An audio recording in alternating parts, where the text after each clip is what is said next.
పూర్ణానదికి వరద వచ్చేసింది. ఎలా వచ్చిందో తెలియదు. ఓ ఉల్లోఠోత్తుంగ తరంగయ్యి మహాప్రవాహంతో గంగ వెళ్ళిపోవడం మొదలుపెట్టింది. అదేం గంగా ప్రవాహం అండి బాబు!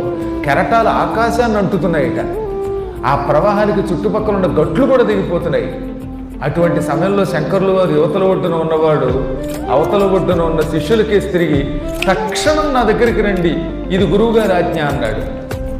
శిష్యులంతా దర్భలకు వస్తున్న వాళ్ళు ఎక్కడ పనులు అక్కడ ఆపి పూర్ణానది దగ్గరకు వచ్చారు.